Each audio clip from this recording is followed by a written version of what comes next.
Hai teman-teman, pada kali ini kita akan bahas terkait dengan investasi. Menurut LPSAK nomor 13, investasi adalah sebuah aktiva yang digunakan perusahaan untuk pertumbuhan kekayaan melalui distribusi hasil investasi seperti bunga, royalti, dan dividen.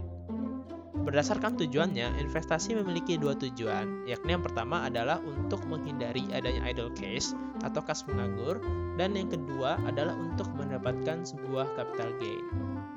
Yang pertama, kita akan membahas terkait dengan sekuritas ekuitas. Sekuritas ekuitas dibagi menjadi 3 metode, yakni yang pertama adalah metode nilai wajar, kedua adalah metode ekuitas, dan yang terakhir adalah metode laporan konsolidasi.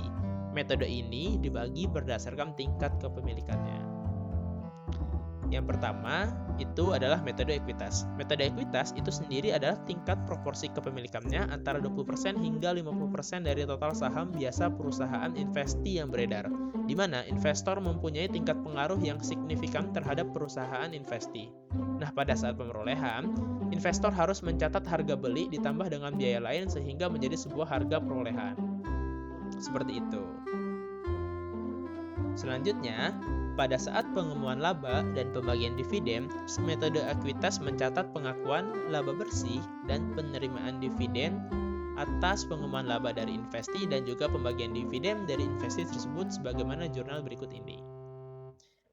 Kemudian, pada saat pelepasan saham, investor juga mencatat adanya sebuah untung atau rugi pelepasan atas harga jual bersih dengan harga perolehan, di mana terdapat sebuah selisih dan diakui sebagai untung atau rugi atas pelepasan saham berikut.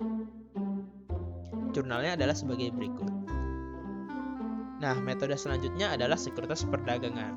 Sekuritas perdagangan adalah jika proporsi kepemilikannya kurang dari 20% dari total saham biasa investi yang beredar dan manajemen memiliki niat untuk memperdagangkannya. Umumnya, periode kepemilikan tidak lebih dari 3 bulan karena tujuannya memang untuk memperoleh capital gain.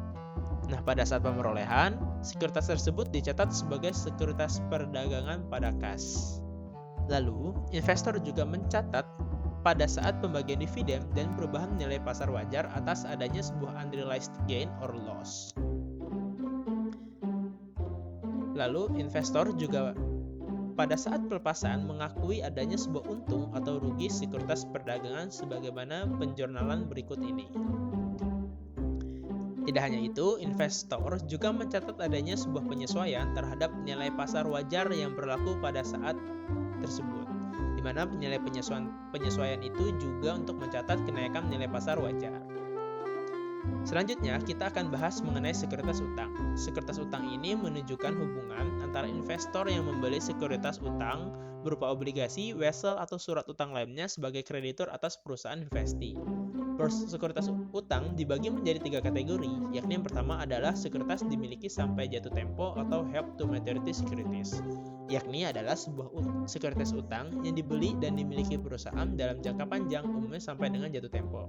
Yang kedua adalah sekuritas perdagangan atau trading securities, yakni sekuritas utang yang dibeli dalam jangka pendek dan umumnya tidak lebih dari 3 bulan dikarenakan tujuannya adalah untuk memperoleh capital gain. Lalu yang terakhir adalah sekuritas TUD, yakni sekuritas utang yang dibeli dan dimiliki perusahaan tidak dapat dikelompokkan dalam sekuritas dimiliki sampai jatuh tempo atau sekuritas perdagangan. Dalam sekuritas utang, kita juga mengenal adanya agio dan disagio. Agio itu adalah selisih harga perolehan di atas nilai nominal obligasi, sedangkan disagio adalah kebalikannya, yakni adalah selisih harga perolehan di bawah nilai nominal. Nah, agio dan disagio ini harus diamortisasi pada setiap akhir periode dan diakui sebagai pengurang atau penambah pendapatan bunga dan nilai investasi. Khusus pada sekuritas TUD, pada setiap akhir periode, nilai yang diamortisasi dibandingkan dengan nilai pasar wajar yang berlaku, dan kenaikan atau penurunan nilainya diakui sebagaimana jurnal berikut ini, yakni adalah penyesuaian nilai wajar sekuritas pada untung rugi sekuritas TUD, sedangkan penurunan nilai wajarnya penjurnalan sebagai berikut. Nah, untuk memudahkan teman-teman, seluruh penjurnalan dirangkum dalam tabel berikut ini. Lalu, selanjutnya, berikut merupakan tabel rangkuman penjurnalan pada sekuritas utang. Nah, demikianlah bab investasi kali ini. Saya Fahri Arya Rifai pamit undur diri. See you guys.